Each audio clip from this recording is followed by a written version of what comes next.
आपण बघत आहात आम्ही नेवास्कर न्यूज, नेवास्करांच्या हक्काचं व्यासपीठ।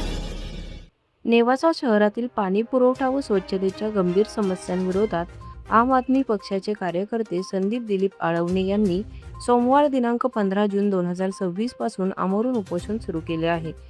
शहरातील नागरिकांना भेडसावणाऱ्या पाणी टंचाई व अस्वच्छतेच्या प्रश्नांवर प्रशासनाने तातडीने उपाययोजना कराव्यात या प्रमुख मागणीसाठी हे आंदोलन करण्यात येत आहे। यापूर्वी आळवणे यांनी नेवासा नगरपंचायतीच्या मुख्याधिकाऱ्यांना निवेदन देऊन शहरातील पाणी पुरवठा व स्वच्छता व्यवस्थेचा बोजवारा उडवल्याचा आरोप केला होता। विशेषतः विवेकानंद नगर व परिसरातील नागरिकांना तीव्र पाणी टंचाई। आई होण्याचा सुंदर प्रवास सुरक्षित हातांमध्ये, तज्ञ डॉक्टर्स, आधुनिक सुविधा आणि मनापासून काळजी। तुमच्या आणि बाळाच्या आरोग्यासाठी विश्वासार्ह साथ गायनिवर्स वुमेन्स हॉस्पिटल, नेवासा फाटा। संपर्क क्रमांक 7276109901। स्वच्छतेच्या समस्यांचा सामना करावा लागत असल्याचे त्यांनी निवेदनात नमूद केले होते, परंतु याबाबत अद्यापही नगरपंचायत प्रशासनाने याची दखल घेतलेली नसल्यामुळे आळवणे यांनी आपले आमरण उपोषणाला सुरुवात केली आहे। नेवासा शहरामध्ये जे 10 दिवसाला नळाला पाणी येतं, त्याच्या विरोधात नेवासकरांकडून नेवासा नगरपंचायत 365 दिवसाचं पाणीपट्टी घेते आणि वर्षातून कमीत कमी 50 ते 60 दिवस पाणी सोडून वर्षभराचं पाणीपट्टी घेते। त्याचप्रमाणे नेवासा शहरामध्ये स्वच्छतेचा प्रश्न खूप भीषण झालेला आहे।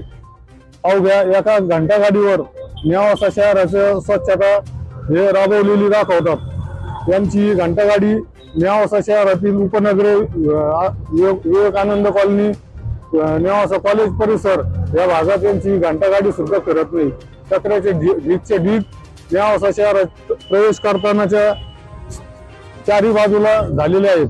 त्या विरोधात आमचं आमरण उपोषण चालू झालेलं आहे। त्याचप्रमाणे नेवासा शहरामध्ये जे 8 वर्षापासून व्यावसायिक गाळे बांधले, त्यांचं वितरण सुद्धा यांना करता आलेलं नाही। ते वितरण न केल्यामुळे नेवासा नगरपंचायतचं कोट्यवधी रुपयाचं नुकसान झालेलं आहे आणि याला जबाबदार नेवासा नगरपंचायतचे अधिकारी व पदाधिकारी हे जबाबदार आहेत। संदीप आळवणे यांनी सुरू केलेल्या उपोषणाला पाठिंबा देण्यासाठी आज मी इथे मुद्दाम उपस्थित झालेलो आहे।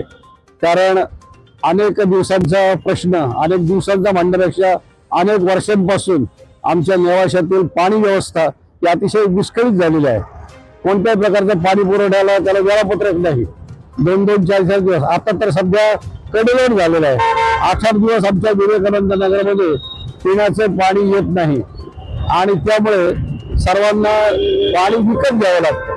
आठवड्यातून 2-2, 3-3 वेळा गाड्या आम्हाला विकत घ्याव्या लागतात। एक गाडी घेतली की 300 रुपये द्यावे लागतात, म्हणजे आठवड्याला 600 ते 700 रुपये आमचे दर आठवड्याला खर्च होतात।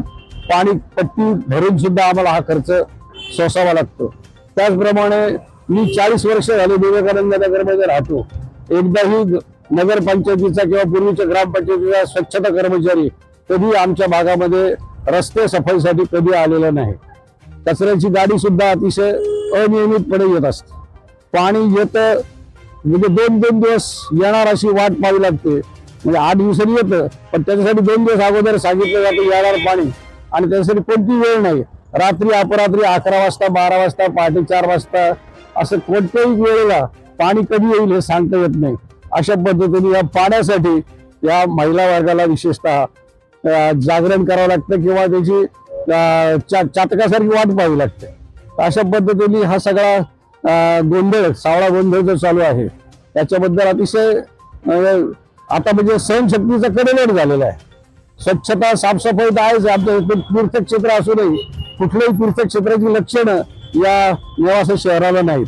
गावात प्रवेश करताना कुठल्याही बाजूने श्रामपूर असो किंवा नेवासा फाट्याकडून असो, कुठूनही येताना आम्हाला फक्त घाणीचं दर्शन होतं, कुठले पवित्र दर्शन होत नाही। अशा पद्धतीने या नेवाशाचा विकास झाला पाहिजे, त्यासाठी निधी आल्याचा खूप बोलबाला होतो, पण पुढे कुठलाही विकास झालेला दिसत नाही। रस्त्याचा प्रश्न आहेच, रस्ते आहेत, खड्डे आहेत, हे सगळे अनेक प्रश्न आहेत, पण या प्रश्नांमधून मार्ग काढण्यासाठी आज संदीप आळवणे जो उपोषणाचा मार्ग अवलंबलेला आहे त्याला पाठिंबा देण्यासाठी आज मी इथे आलेलो आहे. सर्व नेवास्करांनीही संयुक्त पाठीशी उभं राहावं अशी मी सर्वांना नम्र विनंती करतो. आणि अशाच महत्त्वाच्या बातम्या आणि अपडेटसाठी आम्ही नेवास्कर न्यूज पाहत राहा.